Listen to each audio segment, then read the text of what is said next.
Got a cough that just won't quit? Try this quick and natural remedy, straight from your kitchen.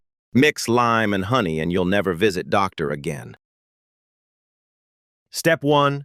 Warm up 1 cup of water, not too hot. Step 2. Add 1 tablespoon of fresh lemon juice. Great for cutting through mucus. Step 3. Stir in 1 tablespoon of honey, nature's way of soothing a sore throat. Take small sips and let the relief begin. Simple, natural, effective. Say goodbye to that nagging cough, the tasty way. Follow for more quick life tips.